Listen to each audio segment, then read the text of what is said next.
तेषां तद्भवत्यल्पमेधसां देवान् देवयजो यान्ति मद्भक्ता यान्ति मामपि अन्तवत्तु फलं तेषां तद्भवत्यल्पमेधसां देवान् देवयजो यान्ति मद्भक्ता यान्ति मामपि अन्तवत्तु फलं तेषां तद्भवत्यल्पमेधसां देवान् देवयजो यान्ति मद्भक्ता यान्ति मामपि।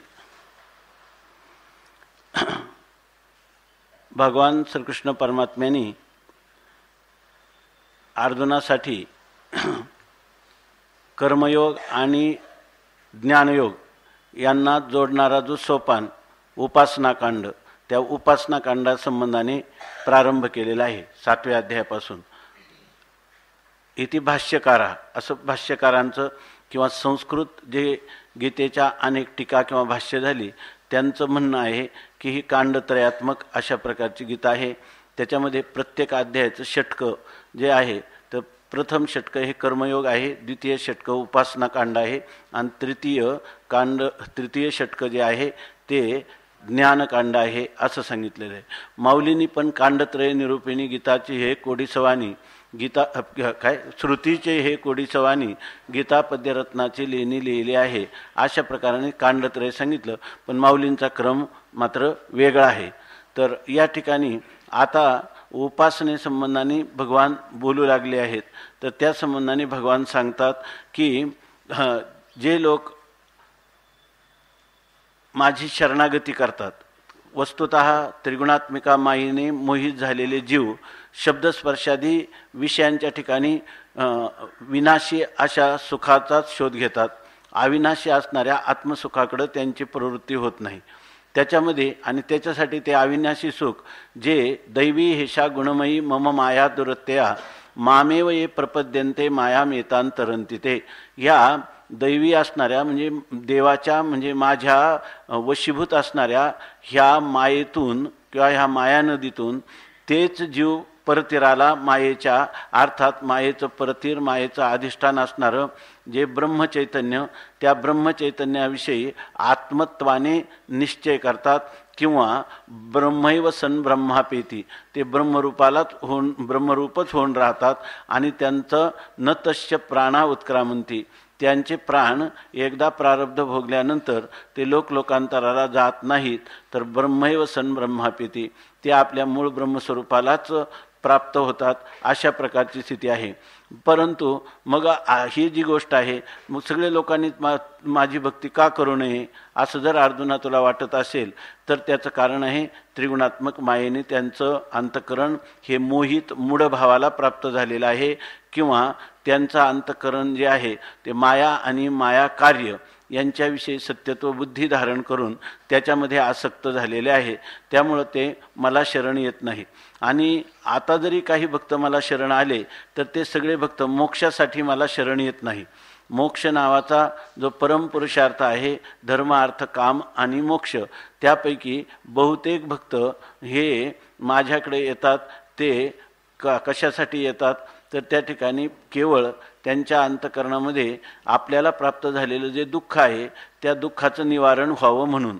काही लोक आपल्या अंतःकरणात असणाऱ्या विविध विषयांच्या कामना किंवा धनकामना याच्यासाठी मला शरण येतात। काही लोक माझ्या स्वरूपाचं यथार्थ ज्ञान व्हावं म्हणून मलाच शरण येतात, आणि काही लोक ज्ञान झाल्यानंतरही माझी अहेतुकी भक्ती करतात, आणि हे अहेतुकी भक्ती करणारे पुरुष मला सर्वात अधिक आवडतात। किंबहुना असा ज्ञानी त्वात्मैव मे मतम, ज्ञानी पुरुष हा माझा आत्माच आहे असं भगवंतांनी सांगितलं। मग शंका येते की हे जे भक्त आहेत तर ह्या भक्तामध्ये ज्येष्ठ कनिष्ठ भाव आहे का, तर भगवान तसं म्हणत नाहीत।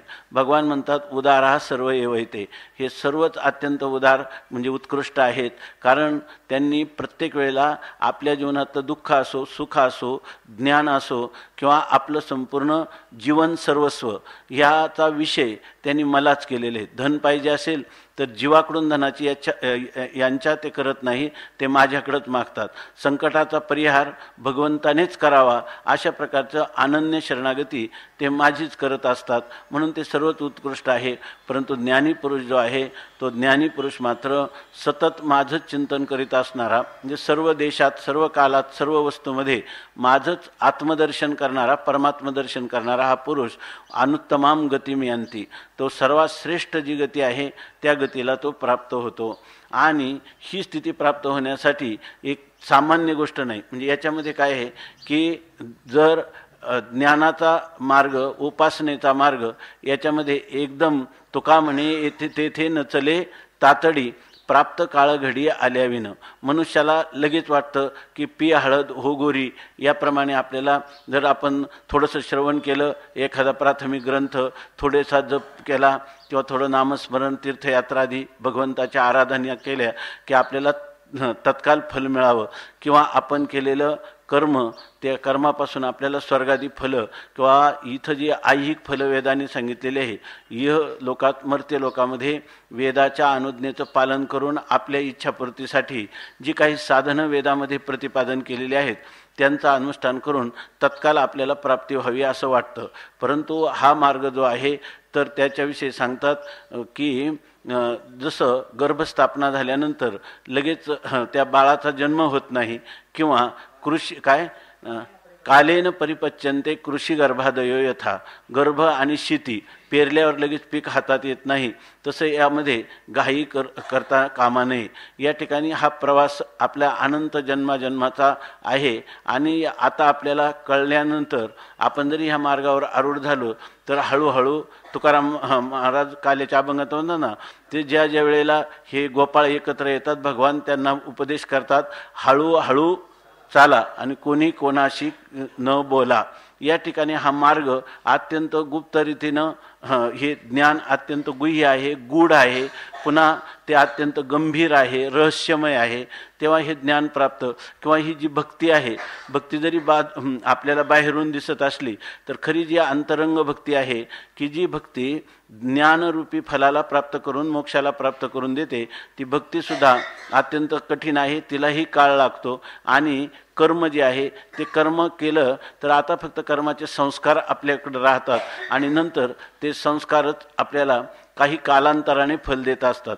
तेव्हा परमार्थाचा मार्ग म्हणजे या मार्गामध्ये हळूहळू ढाळे ढाळे केतुलेनी एके वेळे तया मार्गाचेनी बळे निश्चित ठाके. आता तुम्ही म्हणाल एकी केली हातोफळी ठाया बळी पावले, असे लोक फार विरळे आहेत की जे तत्काल त्याला उत्प्लवना सरिसा पक्षी फळाशी झोंबे जैसा सांगे नरू केवी तैसा पावे वेगा, त्या ठिकाणी तो हळूहळू ढाळे ढाळे याप्रमाणे पक्षी जसा उड्डाण केल्याबरोबर आपल्या फळाला वृक्षावरच्या जाऊन झोंबतो, त्याप्रमाणे सामान्य मनुष्याला त्या लगेच फलापर्यंत जाता येत नाही.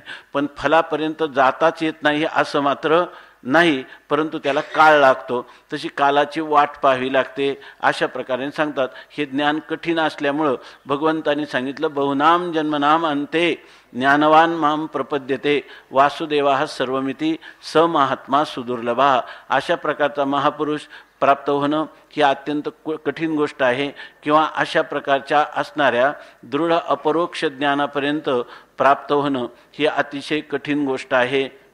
म्हणून तरी असं वाटतं की मग असं जर आहे तर सर्वच लोकांनी भगवंताची शरणागती का करू नये असा पुन्हा प्रश्न राहतो. तर त्यासाठी सांगितलं कामस्तैस्तैर्हृत ज्ञाना प्रपद्यन्तेन्य देवता तम तम नियमम आस्थाय प्रकृत्या नियता स्वया. एक आणखीन एक महत्त्वाची गोष्ट अशी आहे की आतापर्यंत भगवंतांनी सांगितलं माझे 4 प्रकारचे भक्त आहेत, म्हणजे ते मला शरण येतात असं सांगितलं.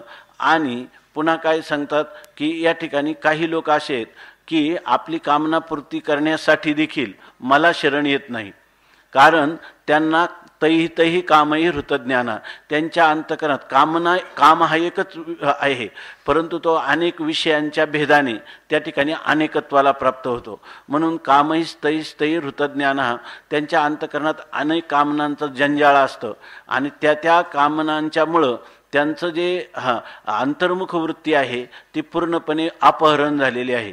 अंतकरण वृत्तीमध्ये कोहम कथमिदम जातम कोवई कर्तास्य विद्यते उपादानम किमस्तीह विचारो स्वयं ईदृशः, अशा प्रकारचा जो आत्मविचार आहे, आत्मानात्मविचार आहे की मी कोण आहे, कोहम कथम इदम जातम, हे संपूर्ण विश्व कशाने उत्पन्न, कुठून उत्पन्न झालं, किंवा कोवई कर्तास्य विद्यते, ह्या जगताचा कर्ता कोण आहे, या जगताचा कर्ता अभिन्न निमित्तोपादान कारण असणारा परमात्मा आहे किंवा विवर्तोपादान करणारा असणारं ब्रह्म चैतन्य आहे, या गोष्टी किंवा प्रकृती ही त्याची परिणामी उपादान कारण आहे. अशा प्रकारचा जो विचार आहे तो विचारच त्यांच्या अंतःकरणामध्ये येत नाही, कारण ते आपापल्या असणाऱ्या कामना, त्या कामनापूर्तीकडेच बहिर्मुख झालेले ते जीव आहेत. म्हणून कामैस्तैस्तैर हृतज्ञानः. मग ते काय करतात तर त्यांना वेदाचे संस्कार नाहीत असं नाही. मागं काय सांगितलं, कामनापूर्तीसाठी कोणाला शरण येतात, ईश्वराला, मला शरण येतात असं सांगितलं, म्हणजे ईश्वराला शरण येतात ना, असं भगवंताने एक भाग सांगितला. पण काही लोक जे आहेत ना, त्या कामनांच्या पूर्तीनं इतके ते अभिभूत झालेले आहेत की त्या कामनांची पूर्ती हाच पुरुषार्थ आहे, किंवा अर्थ आणि काम किंवा दुःख निवारण करणं हाच पुरुषार्थ आहे, अशा प्रकारची त्यांची धारणा होऊन गेल्यामुळं ते काय म्हणतात की वेदाचा आश्रय घेतात.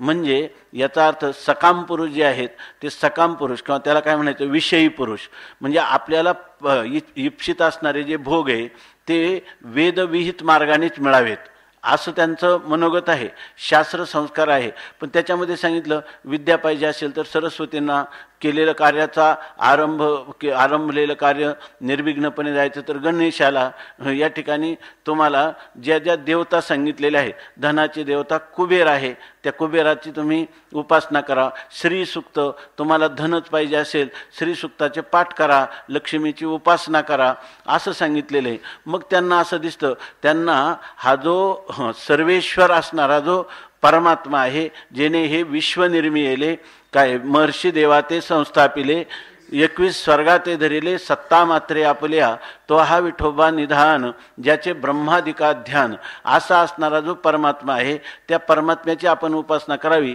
हे त्यांच्या अंतःकरण वृत्तीमध्ये कधीच उद्भूत म्हणजे विचार येत नाही. आणि त्यामुळं ते काय करतात, अन्य देवता हा, वास्तविक सर्व देवादिदेव परमात्मा आहे. कारण काय आहे, मनुष्य आपण जेव्हा आपण आपलं जे जन्म आलेत ते कधीपासून आलेले आहेत, अनादी कालापासून पुनरपी जननम पुनरपी मरणम असं चाललेलं आहे.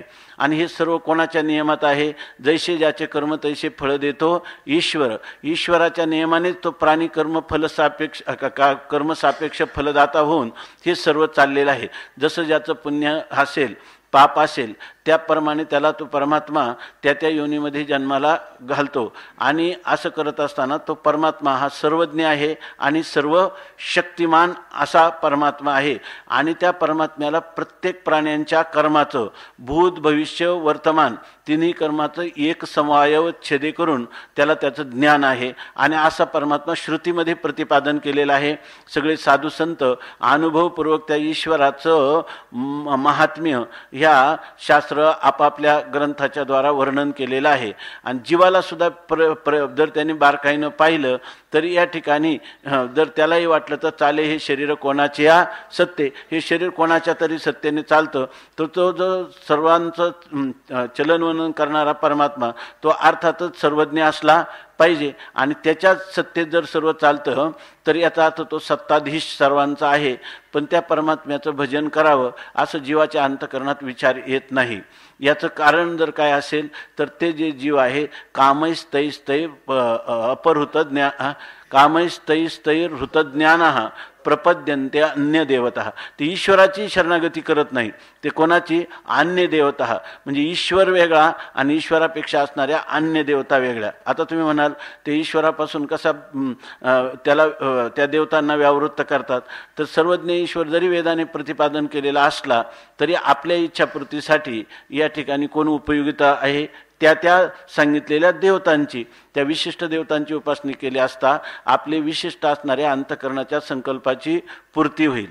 आता ह्याच्यातही एक विचार आहे. तो विचार असा आहे की मग तुम्ही म्हणा अन्य देवतांची उपासना केल्याने कुठं बिघडलं, आहे की नाही? ते पण वेद प्रतिपादित आहे, ईश्वर उपासना पण वेद प्रतिपादित आहे. परंतु याच्यामध्ये एक मोठी महत्त्वाची गोष्ट आहे की भागवतामध्ये याचं चिंतन केलेलं आहे की जर ते परमात्म्याची उपासना जर एखादा आपल्या इच्छेच्या पूर्तीसाठी, परंतु सर्वज्ञ शक्तिमान अशा परमात्म्याची उपासना करणारा आणि आपल्या इच्छापूर्तीसाठी त्या देवतांची उपासना करणारा, याच्यामध्ये काय भेद आहे?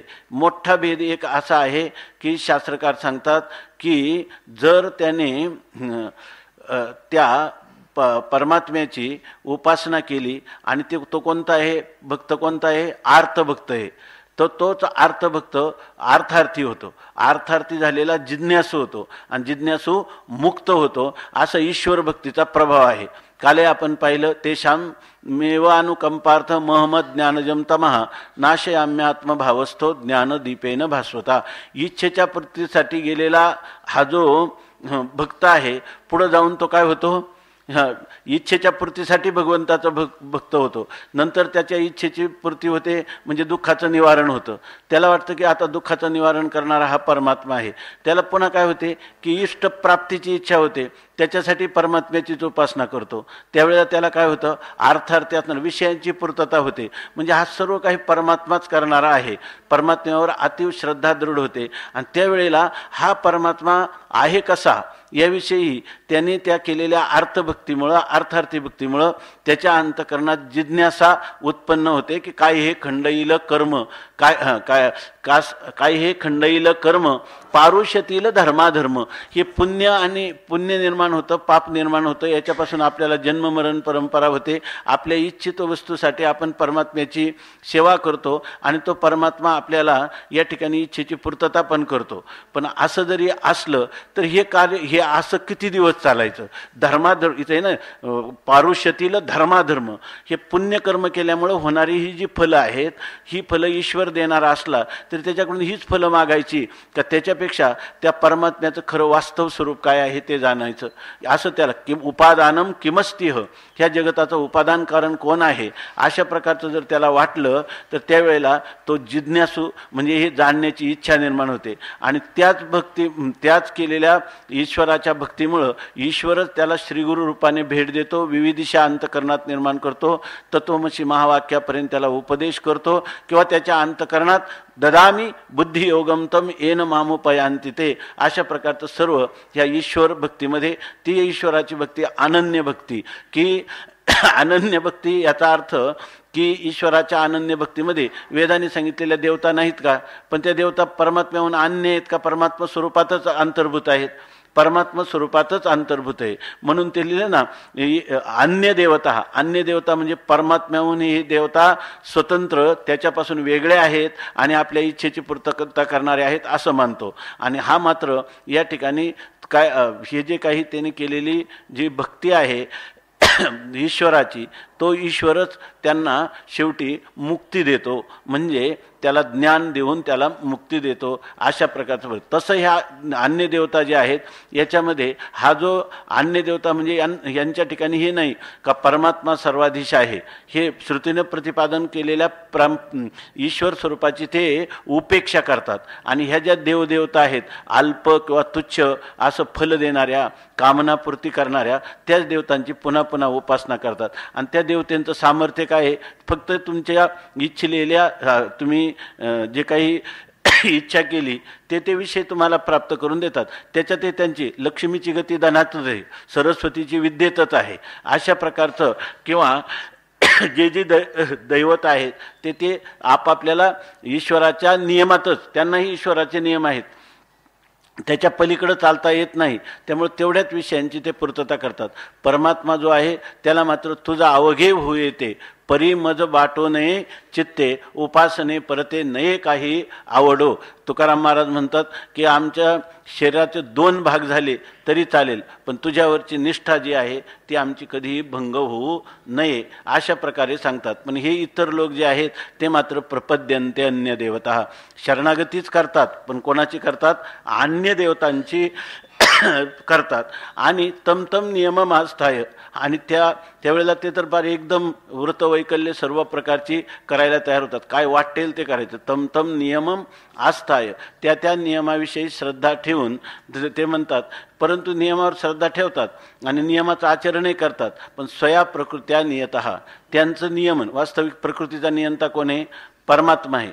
पण ते म्हणतात आपल्या स्वतःच्याच प्रकृतीनं नियमन केलेलं आहे, स्वया प्रकृत्या. मग त्यांची स्वतःची प्रकृती कोणती आहे? राजसी, तामसी, किंवा म्हणजे ते असं म्हणत नाही की देवताची जी उपासना करायची तर त्यांची प्रकृती त्यांच्या कोणत्या देवतेची उपासना करायची. जर त्यांना अनंत जन्मामध्ये तमोगुणाचे संस्कार असतील तर ती प्रकृती आहे त्यांची या जन्मात प्राप्त झालेली. पूर्वी केलेल्या कर्माच्या संस्कारामुळं त्यांना आता प्राप्त झालेली या जन्मामध्ये जी प्रकृती आहे त्या प्रकृती. आज सगळे लोक आहेत कोणत्या ना कोणत्या देवाची उपासना करत असले तर सगळे काही एकाच देवतेची उपासना करतात का? करत नाही, कारण त्यांची तशी प्रकृती असते. आणि ती प्रकृती पूर्वच्या केलेल्या, त्यांनी पूर्वी जे काही तमोगुणात्मक आचरण केलं असेल, रजोगुणात्मक, सत्वगुणात्मक, त्या प्रकारे त्यांची प्रकृती बनलेली आहे. आणि आता त्यांचे काय, ज्याला धनाचीच इच्छा आहे त्याची धनाची प्रकृती आहे, राजसी प्रकृती आहे, त्याला या ठिकाणी सुद्धा तो कोणत्या देवतेची उपासना करणार? तो लक्ष्मीची उपासना करणार, की त्याला वाटतं की धन मला प्राप्त व्हायला पाहिजे.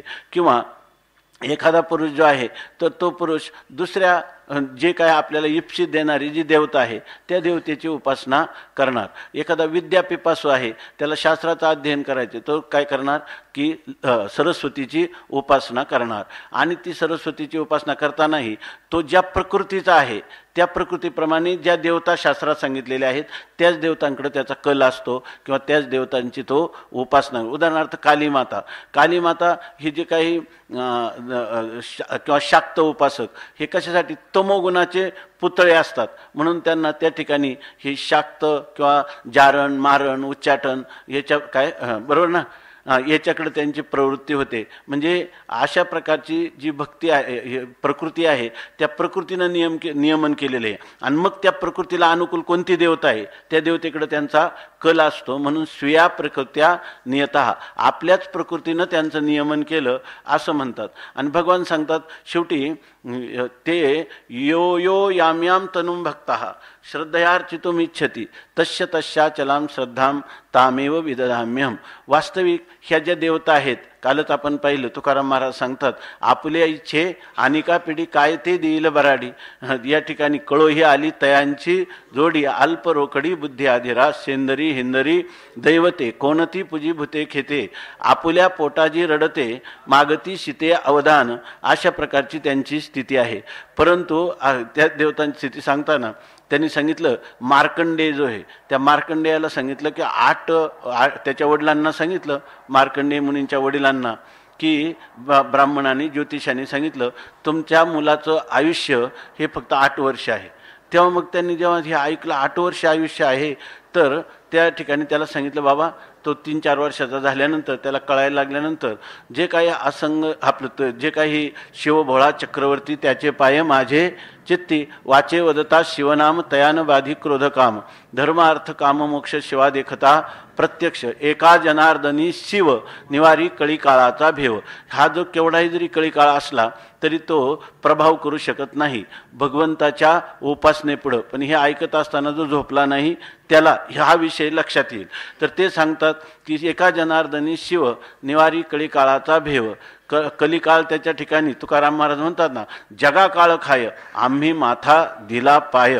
अशा प्रकारची स्थिती आहे. म्हणून तू काय कर, भगवान शंकराची उपासना कर. तो भगवान शंकराची उपासना करायला लागला. आपण म्हणतो ना की काय 14 कल्प आयुष्य द्यायला ना, परितो राहिला ताटी खाली. 14 कल्पाचं आयुष्य मार्कंडेयाला मिळालं, ज्याचा 8 वर्षात मरण होतं. त्याचं कारण काय झालं की तो भगवान शंकराची उपासना करत असताना तो काळ नियमाप्रमाणे 8 वर्षानंतर नेण्यासाठी यमाने यमदूत पाठवले. तिथं आल्यानंतर भगवान शंकर होते. भगवान शंकराने सांगितलं तुम्ही कसे इथं आले, याचं चित्त माझ्या स्वरूपाच्या ठिकाणी निमग्न असताना काळ तुम्ही याला नेऊ शकत नाही, तुम्ही परत जा. त्यांनी सांगितलं आम्ही जाणार नाही, भगवान शंकराची आज्ञा आहे, त्याचं पालन आम्हाला केलं पाहिजे. त्यावेळेला त्यांनी भगवान शंकरच प्रगट झाले आणि त्यांनी लाथेने मारलं यमदूताला आणि ते परत गेले. आणि नंतर यमाला मोठा अभिमान असल्यामुळं त्याला असं वाटलं की माझ्या दूतांना मारलं, मी स्वतः जातो. यम स्वतः आला आणि यमाने सांगितलं की या नियमाप्रमाणे मी याला नेणार. तर त्यांनी सांगितलं नेता येणार नाही, भगवान शंकरांनी सांगितलं. तर त्यांनी त्या ठिकाणी ऐकलं नाही, तर त्याला सुद्धा लाथ खावी लागली, असं त्याचं वर्णन केलंय. आता जो ब्रह्मदेव आहे, चतुर्मुख असणारा ब्रह्मदेव, जगताचा उत्पत्ती करता, त्याला भगवान श्रीकृष्णाची सर्व महात्म्य सहन होईना म्हणून त्याने काही गोवत्स चोरुनिया नेली. सगळे ब्रह्मलोकात गायी वासरं सगळं घेऊन गेला आणि परत आला तर त्यांनी काय पाहिलं, किती त्याचे सगळेच्या सगळे वासरं सगळे पूर्वीपेक्षा आनंदात नाचत बागडत होती. तिथं ते होते, तिकडे गेला तर तिकडे आहेत, इकडं आला तर इकडं आलं. म्हणून ते सांगितलं ना काय, काला वाटिता विधाता ठकविला आणिक एक येणे नवलाव केला, काला वाटिता व विधाता ठकविला. गायी वत्स काय भाग नेदिता तो वत्स घेऊनी गोवळ घेऊनी गेला. तैसाची आपणही होऊन या ठेला हो. भगवान जशाच्या तशा स्वरूपातही राहिले आणि गाय वत्सही होऊन गेले, ब्रह्मदेवाची जिरवली. याचा अर्थ ब्रह्मदेवाचाही नियामक कोण आहे, तो परमात्मा आहे. तो सकळ देवाधी देव बळिया माझा पंढरीराव. पण हे लोकांना कळत नाही, त्यामुळे ते इतर क्षुद्र देवतांची उपासना करतात असं सांगतात. आता ते जे फल देतं तर भगवंताचेच नियम आहे. वेदद्वारा यस्य निश्वसितम वेद, भगवंताच्या निश्वासातूनच या ठिकाणी वेद प्रादुर्भूत झाले, किंवा त्याला म्हणतो आपण काय, त्यांचा आविर्भाव झालेला आहे, आविर्भूत झालेले आहेत. त्यामुळं भगवान काय, आपले जे कायदा आहे त्या कायद्याचं स्वतःसुद्धा पालन करतो. प्रारब्धाचा कायदा सांगताना कोणाला लिहिता आला असतं का, कर्मे राम वनवासा गेला आहे की नाही, कर्माने राम सुद्धा वनवासाला गेले की नाही का. सगळा वियोग घडला सीतादेवी, हा नियम काय, हा परमात्म्यानेच केलेला नियम आहे. त्या ठिकाणी परमात्मा एका जनार्दनी भोग प्रारब्धाचा हरिकृपे त्याचा नाश आहे, हे काय आहे, अपवाद आहे. परंतु सामान्यपणे जो नियम आहे तो नियम ज्यांनी केला, पंतप्रधानांनी नियम केला तो पंतप्रधान पण पाळतो, तसा परमात्मा सुद्धा ह्या नियमाचं पालन करतो. मग जर अमक्या देवतेची उपासना केली तर त्याला अमुक एक फल प्राप्त होतं. हे वेदाचं म्हणजे परमात्म्याचंच असणारं विधान, त्या विधानाचं पालन परमात्मा करतो आणि त्या देवतेच्या माध्यमातून त्या देवतेच्या उपासकाला ते फल पण परमात्माच देतो. अशा प्रकारची स्थिती आहे. म्हणून म्हणतात की यो यो याम याम तनुम भक्ता श्रद्धया अर्चितुम इच्छती. जो ज्या भक्तिपूर्वक त्या तिथं एक असं दिलंय, याम याम तनुम म्हणजे जी विग्रह किंवा जो शरीर, याचा अर्थ परमात्मा. पुढचा जर सगळा विषय आपण लक्षात घेतला तर तनु शब्द म्हणजे काय, भगवंताला एक आकार देतात. वास्तविक नवता काळा गोरा खोजाना ठेंगना, त्याची काय त्या स्वरूप सुंदरना आंधळा देखना, कैसी जीव शिव तयाशी भावना, तोची आलाया नंदाच्या अंगणावो, असा असणारा हा परमात्मा आहे. त्याला नाही रंग नाही रूप नाही वर्ण छाया, निर्गुण निराकार तुही रघुराया, हे परमात्म्याचं वास्तव स्वरूप आहे, श्रुती प्रतिपादित स्वरूप आहे. परंतु हे भक्त काय करतात, त्या व्यापक परमात्म्याची सेवा करतात का. जे ईश्वराचं स्वरूप आहे ते ईश्वराचं स्वरूपाचं ते चिंतन करतात का, नाही. ते याम याम तनुम जी तुमचं वर्णन केलं असेल परमात्म्याचं, समजा आताच सांगितलं शिवभोळा चक्रवर्ती किंवा भस्मउटी रुंडमाळा, हाती त्रिशूळ नेत्री ज्वाळा, अशा प्रकारचं त्याचं जे वर्णन केले, गजचर्म व्याघ्रांबर, कंठी शोभे वासुकी हार, भूते वेताळे नाचती, हर्षयुक्त उमापती, सर्व सुखाचे आगर म्हणे नरहरी सोनार, अशा प्रकारचं त्याचं जे वर्णन आहे ते काय, ज्याला नाव रूप ज्याचे संबंध सावयवता हे सगळ्या गोष्टी पाहून त्याच्या त्या विग्रहाचं चिंतन करतात. आणि ते ज्या विग्रहाचं चिंतन करतात तर ते म्हणतात तस्या तस्याचलाम श्रद्धाम, त्याची त्याच्या ती फलं पण त्याला प्राप्त होतात. फलं झाल्यामुळे त्याची अचल म्हणजे आढळ श्रद्धा त्या त्या देवतांच्या ठिकाणी होतेही. पण भगवान मोठे खुबीनं म्हणतात की तनुम म्हणजे खरं जर त्यांनी माझ्या व्यापक स्वरूपाची जर उपासना केली असते तर ते काय झाले असते, सरळ मोक्षाला प्राप्त झाले असते, माझ्या स्वरूपाला प्राप्त झाले असते. परंतु नियमाप्रमाणे ते करतात, त्या नियमाप्रमाणे मी सुद्धा ते देवतांची उपासना करतात, त्या देवतांच्या विषयी श्रद्धा निर्माण करतो. पण ती सुद्धा कशी, त्यांचं कर्म त्यांनी केलेली उपासना हे पाहून तामेव विद्यदाम्यहम, ती श्रद्धा सुद्धा कोण करतो, मीच या ठिकाणी देतो. त्या श्रद्धेला अचलम विदधामी, मी ती अचल करतो म्हणजे आणखी दृढ करतो असं परमात्मा सांगतात. आणि मग म्हणतात सतया श्रद्धया युक्त तस्याराधनमीहते लभते च ततः कामान मयैव विहितान्नितान. आता सांगतात सतया श्रद्धया युक्तः, मग काय होतं, ते श्रद्धा अधिक आढळ होते आणि त्या आढळ श्रद्धेने युक्त होऊन तस्या आराधनम इयते, त्या ज्या देवतेने माझी इच्छापूर्ती केली त्याचीच मी आराधना करणार. म्हणून तीच करण्याची इहते म्हणजे प्रयत्न करतो, चेष्टा करतो, व्यापार करतो. म्हणजे तेच पुन्हा पुन्हा तो त्याच इष्टदेवतेची पुन्हा पुन्हा आराधना करतो. तस्या आराधनम इहते. आणि पुन्हा लभतेच ततः कामान, आणि त्यांनी ज्या ज्या कामना केल्या होत्या त्या सगळ्या कामना लभते प्राप्त होतात, म्हणजे त्या कामनांची परिपूर्ती होते. आणि त्या जे कामनांची परिपूर्ती झाली, भगवान या ठिकाणी सांगतात देवतांचं जरी तुम्ही उपासना केली तर फल देणाऱ्या देवता नाही, ते फल देणारा मी आहे. विहितान ही तान, म्हणजे ते सांगतात तान विहितान म्हणजे त्या दिलेल्या कोणी आहेत तर मया एव, मीच त्या कामनांची पूर्ती केलेली आहे. मग त्या ठिकाणी त्या देवतांच्या द्वारा सुद्धा कामनांची पूर्ती सुद्धा कोण करतं, मीच. आता इथं एक पाठभेदाविषयी काही लोकांनी लिहिलेलं आहे, विशेषतः मला वाटतं रामानुजाचार्यांनी लिहिले काही, आणि पाठभेद अनेक ठिकाणी सांगितलेला आहे. मधुसूदन सरस्वतींनी पण हा पाठ दिलेला आहे, पण त्यांनी त्याचा योग्य अर्थ लावलेला आहे. इथं असं भाष्यकारांच्या दृष्टीनं पाहिलं तर असं आहे की मया एव विहितानि तान, ती सगळ्या ज्या कामना आहे ते मया एव म्हणजे मीच दिलेल्या आहेत, ही निश्चयाने दिलेल्या आहेत. कोणत्या, तान म्हणजे त्या कामना पूर्ण केल्या. आणि हितान असा पाठ घेतला तर हितान कामान म्हणजे त्याच्या हितकारक अशा इच्छेची त्या विषयाची पूर्ती मी केलेली आहे. तर त्यांनी सांगितलं की न कामना म्हणजे कामना जे कश्यचित हिताभवती, आत्तापर्यंत कामना केली आणि मनुष्याचं कल्याण झालं, इच्छेपासून कल्याणच कधी होत नाही. त्यामुळं हितान पाठच्या ऐवजी ही आणि तान हा पदच्छेद करूनच करावा असं सांगितलं. लक्षात आलं ना, मया एव विहितान मीच त्या दिलेले आहेत, परंतु काय हितान म्हणजे ह्या कामनाची पूर्ती हितकारक आहे. कामनाच मुळे हितकारक नाही, कारण आत्तापर्यंत त्या मनुष्याच्या अंतकरणात कामना उत्पन्न झाली आणि त्या पुरुषाला सुख लाभलं असं कुठंच जर नसेल तर हितान पाठ तिथं योग्य लागणार नाही. म्हणून मयैव विहितान हितान, मयैव विहितान ही तान अशा प्रकारचा असा पदच्छेद करूनच ते म्हणावं असं या ठिकाणी सांगितलंय. कारण त्याच्यातून त्याचं कल्याण कधीच होणार नाही. आता मग याच्यातही असं आहे, मग त्यांनी त्यांची कामना जे केली तर ते काय आहे, नाही कामा कामानाम उपभोगेन शाम्यती न जातु काम कामानाम उपभोगेन शाम्यती हविषा कृष्ण वर्तमेव भूय एव अभिवर्धते. आतापर्यंत मनुष्याची कामनापूर्ती झालेला असा जगात कोणीही पुरुष दाखवता येत नाही. उलट असे की कामना अंतकरणात उत्पन्न झाली की ती कामनापूर्ती झाली का पुन्हा आणखीन मला हे इदम मे शात अशाच प्रकारच्या अनेक प्रकारच्या कामनांना जन्म देत राहतात.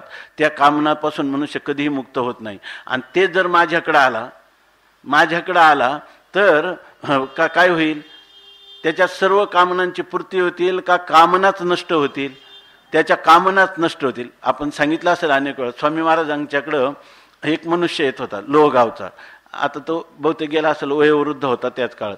त्याचा नियम असा होता की तो एकदम श्रीमंत मारवाडी होता आणि दररोज आहे ना, दररोज आळंदीची वारी करत होता, दररोज नियमाने. दुपारची ज्ञानेश्वरी ऐकायची मंदिरात आणि मग परत लोहगावला जायचं, असं त्याचा कैक वर्ष नियम होता. आणि तो दुपारच्या वेळेला विश्रांतीसाठी आश्रमात यायचा. त्याची स्वामी महाराजांच्यावर अत्यंत श्रद्धा होती.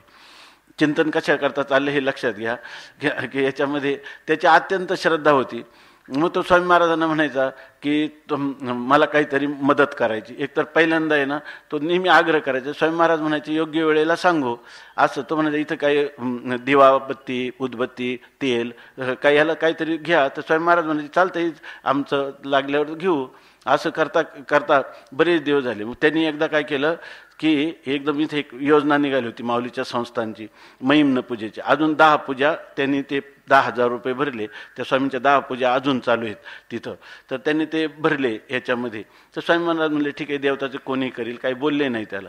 नंतर त्यांनी काय केलं, एक दिवस तिथं एकदम 10 रुपये ठेवले तिथं याच्या पुढं देवापुढं. स्वामींनी ते पाहिले. स्वामी म्हणले परत घे म्हणे.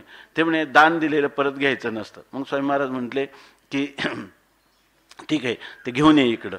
नंतर तात्यांना हाक मारली, म्हटले काड्याची पेटी घेऊन या. आणि ते आले आणि त्यांनी काय केलं, त्याच्यामध्ये तात्यानं काडीनं हे 10 रुपये पेटून टाक. तात्यालाही काडी लावायला लागले. त्यांनी लगेच घेतले ना आपल्या खिशात टाकले. स्वामी म्हणले आता मला दान दिलं होतं ना तू, परत लबाड आहे म्हणे, तू काय लोभी आहे म्हणे, हे परत कशासाठी, तू परत कसे काय घेतले म्हणे, मला दिले म्हटलं ना, मी तुला घे म्हटले तर घेतले नाही म्हणे. असं झालं. त्याला तितकं काय आहे की जितका जितका मनुष्य विरक्त त्याच्याकडं लोकांचं आकर्षण जास्त, त्याची आणखी श्रद्धा बळकट झाली आणि तो स्वामी महाराजांच्या विषयी खूपच श्रद्धाळू झाला. पुढं काय झालं, तर स्वामी महाराज म्हणले अरे थोडा वेदांत ऐकत जा. मग तो थोडा थोडा ऐकायला लागला. त्याच्या पुढं काय झालं की लोकांना कळलं की हा खूप श्रीमंत मारवाडी, हा स्वामी महाराजांना फार सर्वस्व द्यायला तयार आहे. मग त्यावेळेला एक असे काही व्यक्ती होती, कारण महाराज म्हणणं बरोबर नाही, तर त्याच्या वेळेला त्यांना बोलावलं आणि त्यांनी सांगितलं का हो तुम्ही काय येत असता मोठे, तुम्ही तुमचं ठीक आहे, धनवान आहे तुम्ही, असं कळलं, परंतु तुम्ही आम्हाला काय मदत देणार. ते म्हणणे तुम्हाला मदत दिली असती, पण काय झालं, मी अनेक इच्छा घेऊन स्वामी महाराजांकडे आलो होतो. स्वामी महाराजांच्या कृपेने माझ्या बऱ्याच इच्छा पूर्णही झाल्या म्हणे. पण त्या स्वामी महाराजांनी काय मला सांगता असं झालं की आता मी निरीच्छ झालेलो आहे. त्यामुळे मला जर काही इच्छाच नाही, त्यामुळे तुम्हाला द्यायची इच्छा होत नाही म्हणे. आणि त्याला स्वामी महाराज म्हणजे हा आता पक्का लबाड झाला वेदांत. एकदम आपलं सांगण्याचं काय, भगवंताकडे गेलेला जो पुरुष आहे त्याची संकल्पाची पूर्ती करता करता तामेव श्रद्धाम अचलाम अहम विदधामी, ती श्रद्धा जर बळकट झाली तर त्या पुरुषाच्या इच्छेचा विस्तार होत नाही, त्या पुरुषाच्या इच्छेचा संकोच होतो आणि करता करता तो काय होतो, निरीच्छ होतो. आपण ज्ञानोबरायांची जी प्रार्थना करतो, स्वामी महाराज नेहमी म्हणायचे की तुका एका जनार्दनी तुमचा दास आणि त्याची आस पुरवावी. ज्ञानोबरायांच्याकडे प्रार्थना करता म्हटले आणि ते कोणाला विचारायचे, मला काही याचा अर्थ कळला नाही, इथपर्यंत बरोबर आहे. ओम नमो ज्ञानेश्वरा करुणा करा दयाळा, तुमचा अनुग्रह लाधलो पावन झालो चराचरी, मी कळाकुसरी काहीच नेणे, बोलतो वचने अतिभाविका, एका जनार्दनी तुमचा दास आणि त्याची आस पुरवावी. तर ते म्हणे याच्यात कोणती इच्छा पुरवावी असं नाथ महाराजांनी सांगितले. नाथ महाराजांनी याच्यात दिसते का कुठं ह्या अभंगामध्ये. मग ते काय म्हणायचे की खरं सांगू का तुम्हाला, ह्याचा अर्थ एवढाच आहे. नाथ महाराज भागवतामध्ये पण काल मी वाचलं भागवताचा एक संदर्भ श्लोक की त्याच्यामध्ये कोणी मागितलंय, प्रल्हादानी मागितलं आणि त्यांनी सांगितलं तुला द्यायचंच असेल तर काही मागण्याची मला इच्छा देऊ नको, हे तू मला दे. तर असं जर प्रल्हादाची परंपरा याला प्रमाण आहे तर नाथ महाराजांचं म्हणणं काय आहे, त्याची आस पुरवावी, याचा अर्थ माझी आस निराश करावी, म्हणजे मला मागण्याची पुन्हा कोणत्याही प्रकारची इच्छा देऊ नको.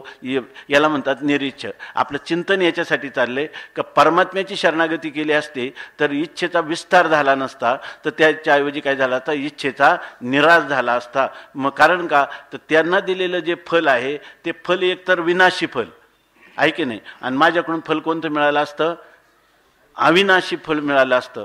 त्यांनी काय केले, त्यांना एकच सवय लागली. कोणती सवय लागली, काय याम याम तनुम, जी तनु म्हणजे इथं तनु शब्दाचा एक अर्थ आहे अल्प, आहे की नाही. तनु म्हणजे अल्प, तानव म्हणजे हलकं अल्प, आणि तनुविस्तारे असा पण एक अर्थ आहे. धातूचा अर्थ तनुविस्तारे असा आहे. आणि तनु आपण काल एक पाहिलं काय त्या सप्तभूमिकेमधले तनुमानसा. तनुमानसा म्हणजे हलकं होणं, हलकं होणं, त्या मन हलकं होणं, मन मलरहित विक्षेपरहित होणं, याला तनुमानसा असं म्हणतात.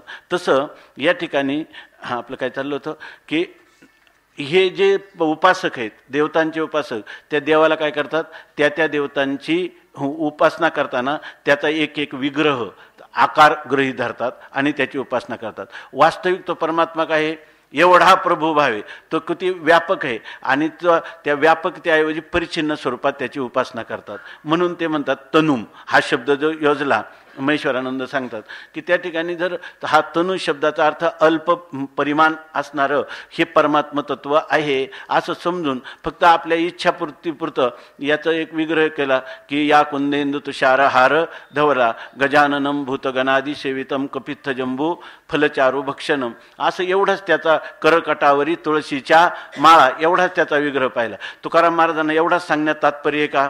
करकटावरी एवढंच सांगायचं आहे का?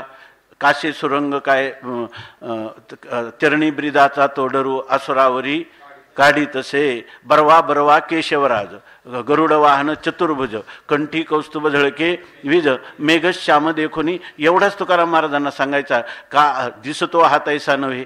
हा परमात्मा दिसतो तेवढा नाही, तर तो काय सर्व दिशा, बरं ना, सर्व दिशा.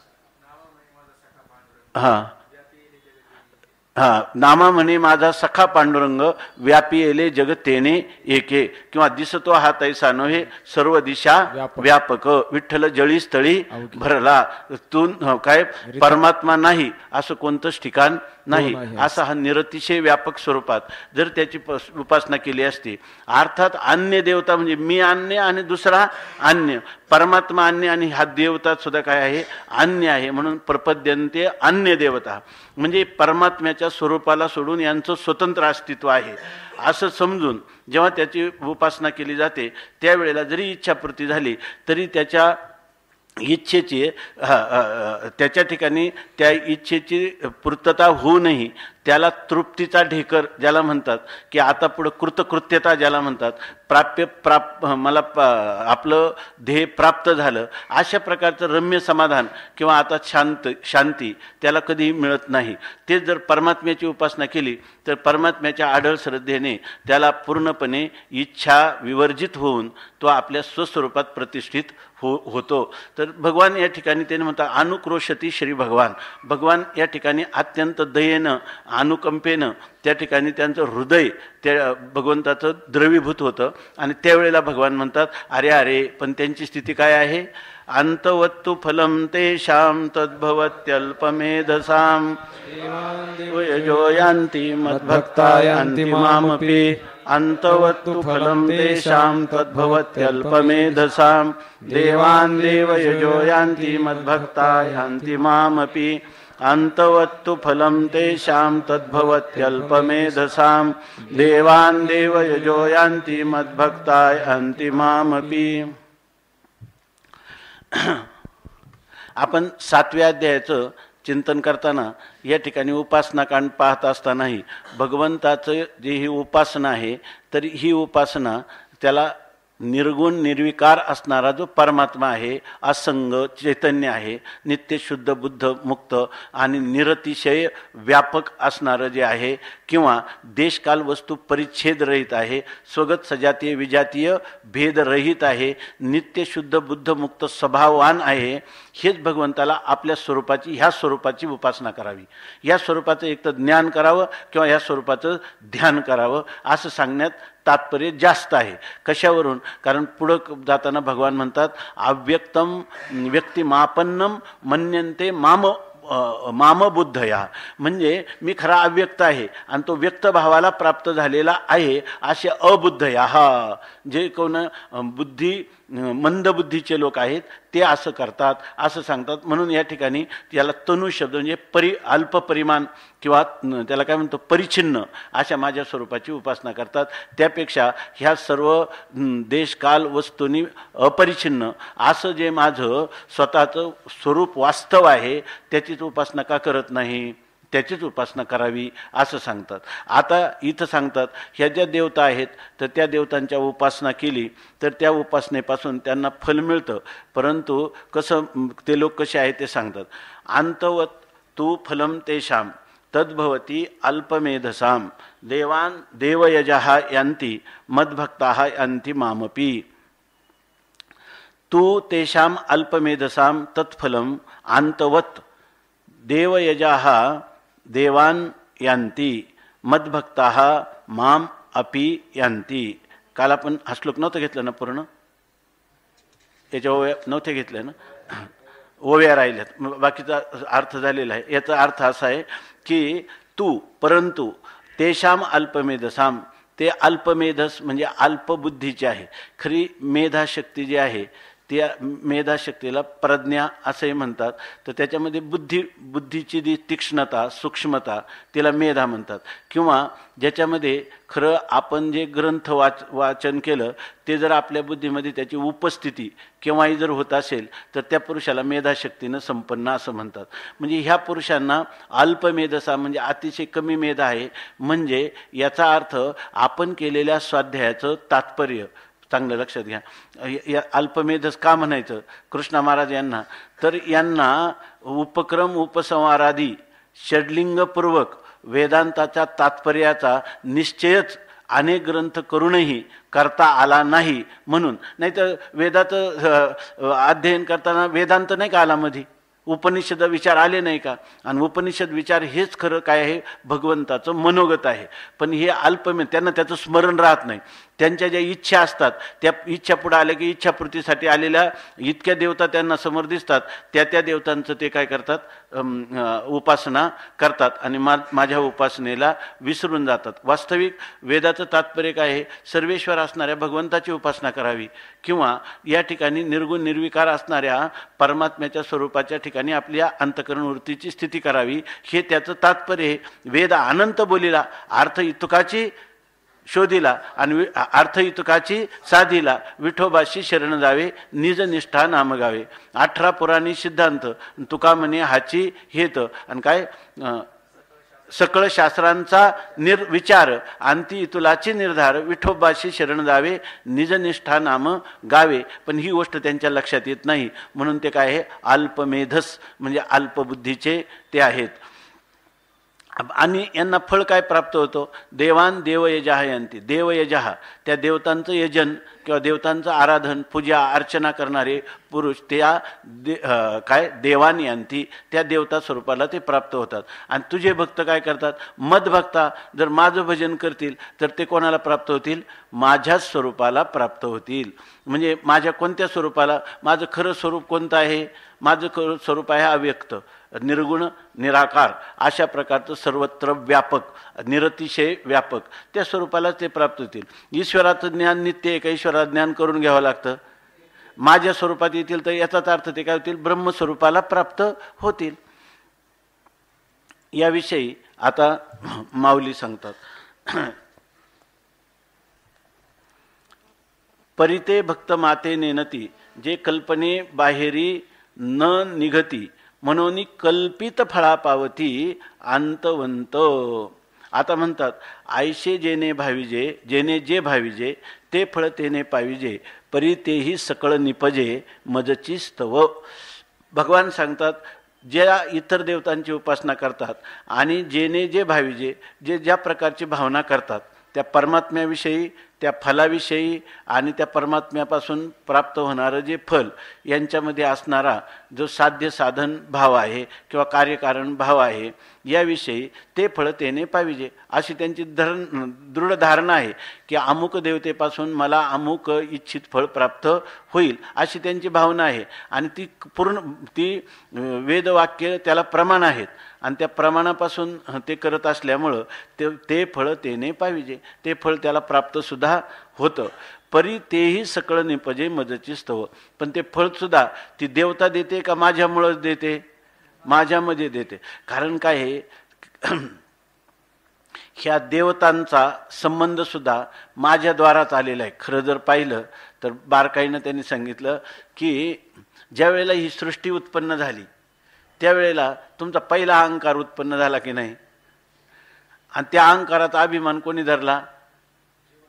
जीवानी धरला की नाही? तो जो अहंकार, सगळी सृष्टी उत्पन्न झाली त्या समष्टीमध्ये व्यष्टी रूपाने कल्पना तो जीवानी केली की नाही? म्हणजे जेव्हापासून सृष्टी उत्पन्न झाली तेव्हापासून जीवाबरोबर कोण आहे खरा? देवच आहे. आणि त्याच्या ज्या असणाऱ्या अधिष्ठात्री इंद्रिय देवता आहे, इंद्रियांच्या देवता आहेत, त्यासुद्धा कोण? त्याचा सुद्धा नियामक कोण आहे? देवच आहेत. देवानेच या ठिकाणी तुमचे तुम्हाला उगीच वाटतं मला डोळ्यांनी ज्ञान होतं, तुमचा इतका अभिमान आहे ना. आपण काय म्हणतो? डोळा पाहतो. पण आपण डोळा पाहतो म्हणताना खरा मी आहे म्हणून डोळा पाहतो, माझा डोळा पाहतो, इतका अभिमान जीवाचा काय झालेला आहे? दृढ झालेला आहे, दृढ मूल झालेला आहे. परंतु त्यावेळेला त्याचा एक जो अहम आहे तो अहम खरा आहे का खोटा आहे? खोटा अहम आहे. दोन अहम आहे, एक खरा अहम आहे आणि एक खोटा अहम आहे. कारण सुषुप्तीमध्ये हा अहम असतो का? सुषुप्तीमध्ये हा अहम नसतो. जागृती झाल्यावर हा म्हणतो मी सुखाने झोपलो होतो. तू सुखाने झोपला होता असं सुषुप्तीमध्ये म्हणत होता का? किंवा मला काय कळलं नाही, त्या अज्ञानाचा प्रकाशक मी आहे असं तिथं म्हणत होता का? किंवा ती सुषुप्ती तुला दिसत होती का? पण त्यावेळेला तू नव्हता का? त्यावेळेला तू नव्हता का? आणि त्यावेळेला परमात्मा नव्हता का? का तुम्ही दोघी एकरूपच होते? मांडुक्य कारिकेप्रमाणे दोघी एकरूपच होते का नाही? मग ते तुझं खरं स्वरूप आहे. ऐक नाही, ते तुझं खरं स्वरूप आहे. त्या स्वरूपाशी तू एकरूप राहायला पाहिजे होतं. त्याच्यातून खाली आला तर काय करायला? भेदभावावर आला तर ईश्वर आणि देव आणि भक्त असं तू द्वैत जर ठेवला असतं, बरोबर ना, तरी सुद्धा त्या द्वैताचं पर्यवसान कशात झालं असतं? अद्वैतात झालं असतं. भेदबुद्धीनं केलेली उपासना सुद्धा देवाला सहन होत नाही. तेषाम सतत युक्तानाम. जर माझी नित्य निरंतर उपासना करीत असतील तर देव त्यांना कोणत्या? माझ्या स्वरूपाला प्राप्त करतो. म्हणतात की तेही फळ सकळ निपजे मदचिस्तव. तुमच्या ठिकाणी डोळ्याची जी देवता आहे त्या देवता आहे सूर्य, मनाची देवता आहे. म्हणतो माझं मन, माझी बुद्धी. अरे ते इंद्रिय अधिष्ठात्री देवता जर नसतील सहाय्यकारी तर तुझा बटबटीत डोळा पाहू सुद्धा शकणार नाही, आहे की नाही? तुझ्या आता काही पेशंट असतील, ते बरेच पेशंट आता 2-3 आहे आपले सर आहेत इथं, तर त्यांना विचारा तुम्ही ते तिखट खा, गोड खा, आंबट खा, ते चवच लागत नाही म्हणतात. आपलं तो विजू आहे दादांचा, तर त्याची ट्रीटमेंट 2-3 वर्षापासून चालू आहे. कशासाठी? त्याला गोड आणि आंबट काय जीवेवर चांगलं कळत नाही. याचा अर्थ काय? जर सगळे आता तिथं संवेदनाजनक नाड्या नाही का, रक्तपुरवठा नाही का, ते इंद्रिय नाही का, पण तिथं खरी इंद्रिय हे आतिंद्रिय आहेत आणि त्यांचं कार्य कशामुळे चाललंय? त्या इंद्रियांच्या अधिष्ठात्री देवता. परत त्या अधिष्ठात्री देवता पूर्ण आहेत का? त्यांचाही नियामक आहे कोणी? त्यांचाही नियामक आहे. माणसं सर्व नियामक असणाऱ्या परमात्म्याच्या ऐवजी ज्यांना अल्पशक्ती आहे अशा देवतांना शरण जातात. म्हणून या ठिकाणी आता तुम्ही म्हणाल मग तुम्ही देवतांची उपासनाच करायची नाही. त्या प्रकृतीचे जे लोक आहे ना, स्वया प्रकृत्या नियतः, ती उपासना केल्याशिवाय राहणारच नाही. त्याची काळजी तुम्ही करू नका, ते चालूच राहणार आहे त्याच्यामध्ये. नाही तर लोक म्हणतात की मग इतरांची तुम्ही निंदा केली. तुकाराम महाराजांनी ही अर्थवाद याला म्हणतात. ही नाही निंदा निंदितुम प्रवर्तते किंतु विधेयम स्तोतुम. इतर देवतांची शेंदरी हिंदरी दैवते म्हणल्याने तुकाराम महाराजांना त्या देवतांची निंदा करण्यात तात्पर्य नाही, पांडुरंगाची उपासना करण्यात तात्पर्य आहे. विधेयम स्तोतु. ही पांडुरंगाची केलेली उपासना ही कशी अधिक फलदायी आहे हे सांगण्यासाठी याचा विचार केलेला आहे. आता सांगतात त्यांना जे फळ देतं तेही मजचिस्तव, माझ्यामुळेच प्राप्त होतं. परिते भक्त माते नेनती, जे कल्पने बाहेरी न निगती. आणि म्हणून कल्पित फळा पावती अंतवंत. परिते. आता ते जे भक्त सगळे त्या देवतांची उपासना करतात ते फळ देणाराही मीच आहे ही वस्तुस्थिती आहे की नाही? ही वेदाने सांगितलेले, श्रुतीनं सांगून युक्तीनं सुद्धा सिद्ध होते. कोणती गोष्ट जर समजा मी एकटा नसतो तर मला हात पाय डोळे कान यांचा एकाच वेळी व्यवहार करताना त्याचं सामंजस्य ठेवता आलं असतं का? जर मला सामंजस्य, एक पाऊल टाकल्यानंतर दुसरा पाऊल टाकायचा, याचा अर्थ जो मी एक आहे म्हणून ह्या अनेकांमध्ये सामंजस्य आहे. तशा सगळ्या ह्या देवतांमध्ये जे सामंजस्य आहे त्यांचं योग्य प्रकाराने जे काही देवता आपापल्या कार्यामध्ये रत आहेत याला कारण कोण आहे? त्याचा नियामक मी आहे म्हणून. आणि तो मी जर अनेक असेल का एक आहे? एक आहे. माझाच हात म्हणतो, माझाच पाय म्हणतो, याचा अर्थ मी काय आहे, एक रूपच आहे.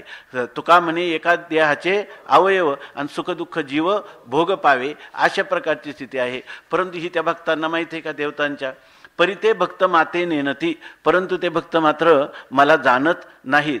कारण का जाणत नाही, ते कल्पनेबाहेरी न निघती, ते आपल्या कल्पनेच्या बाहेर जायलाच इच्छित नाहीत. कल्पनेच्या बाहेर म्हणजे काय, ही देवता अमुक इप्सित फळ देणारी आहे, याच्या बाहेर जाऊ शकत नाही. ही देवता ह्या एवढ्याच स्वरूपात आहे, या कुंदेंदू तुषार हारधवला, या शुभ्र वस्त्रा वृत्ता, ती ब्रह्मविद्येचं स्वरूप आहे. हे काय कोणी लक्षात घेत नाही. त्या ठिकाणी शास्त्राध्ययन करावं, मग आपली काय पाठांतराची उपस्थिती राहावी, स्मृतिशक्ती, मेधाशक्ती, आकलन शक्ती, ह्या सगळ्या शक्ती, प्रज्ञाशक्ती, सगळ्या शक्तीचा विकास व्हावा आणि आपली बुद्धी ऋतंभरा प्रज्ञापर्यंत जावी. का तिनं काय व्हावं, तर एकाच वेळेला जगात काय चाललंय याचं मला ज्ञान व्हावं, असं तिचा विकास व्हावा वाटतो. पण ती निरतिशय व्यापक आणि स्वतःसिद्ध स्वयंप्रकाश आपलंच स्वरूप आहे. त्याच्याकडे त्या ब्रह्मविद्येनं सरस्वतीनं न्यावं. सरस्वतीचं या कुंदेंदू एवढंच स्वरूप नाही, तर ती काय आहे, साक्षात मूर्तिमंत ब्रह्मविद्या आहे, असं आपल्याला वाटत नाही. म्हणून ते म्हणतात की परिते भक्त, फल प्राप्त होतं माझ्यामुळं होतं, परंतु त्या भक्तांना मी कोण आहे, माझ्या खऱ्या स्वरूपाला ते जाणतच नाहीत. जे आणि का बरं जाणत नाही, कल्पनेबाहेरी न निगती. कल्पने ही मला इच्छा झाली, त्या इच्छेची पूर्ती म्हणजे कल्पना काय माहिती का, पहिली त्यांची कल्पना की बाहेरचे विषय जे आहेत ते आपल्या सुखाला कारण होतील. ते सुखाला कारण कधी होतील, त्या इंद्रियांचा आणि विषयाचा संबंध झाला म्हणजे त्या इंद्रियांना ते विषय दिसले, त्या इंद्रिय प्राप्त झाले किंवा त्यांचा भोग झाला तर आपल्याला सुख होतं. आणि याच्या पलीकडे सुखाच्या अभिव्यक्तीचा दुसरा कोणताच मार्ग नाही, ही त्यांची दृढ कल्पना झालेली, बरोबर ना. त्यामुळे ह्या कल्पनेच्या बाहेरच देत नाही. हा विषय पाहिजे, हा विषय ही देवता देते, त्यांचा उपासना केली पाहिजे, हीच कल्पना. ह्या कल्पनेच्या बाहेर निघत नाही. आता ह्या सगळ्या ज्या कल्पना आहेत त्या कल्पना त्यांच्या पुऱ्या होत नाही का, परंतु काय होतं, वास्तवता पूर्ण होते का, कल्पना पूर्ण होतात. ते वस्तुस्थितीपर्यंत जातात का कल्पनेचीच पूर्तता करत राहतात, कल्पनेचीच पूर्तता करत राहतात. म्हणून मनोनी कल्पित फळा पाव, अंतवंत कल्पित फळा. कल्पित फळ कसे, कल्पना काय आहे, एका क्षणात येते आणि जाते, एक गेली का दुसरी, एक अनंत बुद्धीचे तरंग क्षणक्षणा पालटती रंग, आणि धरू जाता संग तो होय बाधक, अशाच प्रकारची त्यांची परंपरा चालत राहते. म्हणून ते म्हणतात म्हणून कल्पित फळा पावती अंतवंत. अंतवान असणारं, नाशवान असणारं जे फल, ते फलाची केलेली त्यांनी कल्पना आहे आणि आपल्या कल्पनेची पूर्ती होती ही केलेली कल्पना आहे.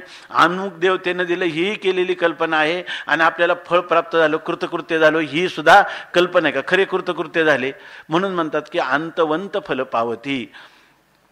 किंबहुना आयशे भजन ते संसाराचे साधन, येर फळ भोगतो स्वप्न नाव भरी दिसे. आता म्हणतात त्यांनी जे फळ दिलं ते तरी माणसाला कायमचं राहते का, राहत नाही. म्हणतात किंबहुना, फार काय सांगावं, ही काय माऊलीचे, माऊली ही ती काकू, माऊलींची ही अनुकंपा, माऊलींचं हृदय द्रवीभूत होतं आणि माऊली म्हणतात किंबहुना, आता फार काय सांगावं, आयशे जे भजन, अशा प्रकारची चाललेले जे भजन आहे किंवा जी भक्ती आहे त्या देवतांची, ही भक्ती काय भक्ती चालली काय, हिला भक्ती म्हणता येत नाही. हे संसाराचे साधनं, माऊलींच्या दृष्टीनं ही भक्ती चालली का पुन्हा पुन्हा जन्ममरण होण्याची व्यवस्था चालली.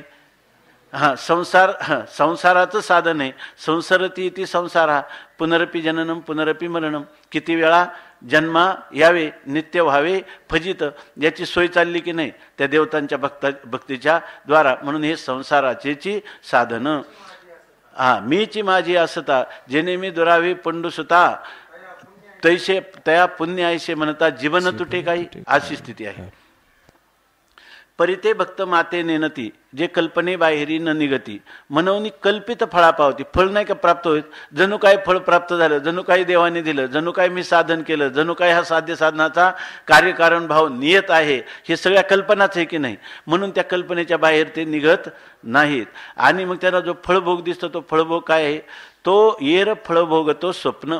हे फळभोग म्हणजे काय, त्यांना पडत असलेलं स्वप्न आहे. अहो ते जागृत आहे ना, जागृतीत असले तरी ते स्वप्नात असल्यासारखे आहेत. स्वप्नात असल्यासारखे का त्याच्या निकृष्ट मनोरथात असल्यासारखे आहेत. हा आहे की नाही, हे मनाचे मांडे खातात. म्हणजे करतात देवाची भक्ती, पण हे काय करतात, मनाचे मांडे खातात.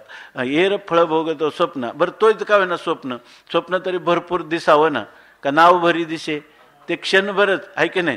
त्या स्वप्नाचा काळ खरं तरी असावा तरी काही जास्त आहे की नाही. पुण्य संपलं की ते तम भक्त्वा स्वर्गलोकम विशालम क्षिणे पुण्य मर्त्यलोकम विशंती आहे की नाही. असं एवं त्रयी धर्म मनुप्रपन्ना गतागतम काम कामा लभंते अशी त्यांची शिर. हे असो परवते मग हो का आवडते परी यजी जो देवताशी ते तो देवत्वाशीची ए. आता म्हणतात हे परवते असो, म्हणजे हा विषय आहे ना, माऊलींना जास्त चिंतन करायला आवडत नाही त्या याच्यामध्ये. ते म्हणतात हे परवते असो, म्हणजे हे पलीकडे बाजूला राहू दे, आता हा विषय काही जास्त सांगत नाही, कारण तसे लोक इथं नाहीत म्हणतात. तिथं समोर नाही, ते सांगतात की निवृत्तीनाथ प्रवृत्ती लोक सच्चिदानंद बाबा इत्यादी मुक्ताबाई इत्यादी आहेत. हे असो परवते म्हणून ते म्हणतात हे पलीकडे जाऊ द्या, बाजूला राहू द्या. मग हो का आवडते देवता ते जो यजी. आणि हा देवता कोणत्या देवतेची, त्याची जशी आवड असेल त्या देवतेविषयी, त्या आवडते देवता ते जो यजी. परंतु जो आपल्या आवडत्या त्या देवतेचं, क्षुद्र देवतेचं किंवा इच्छापूर्ती करणाऱ्या देवतांचं तो जो यजन करतो किंवा त्याची उपासना करतो, तो देवत्वाशीची आहे. तो त्या देवत्याच्या स्वरूपाला प्राप्त होतो.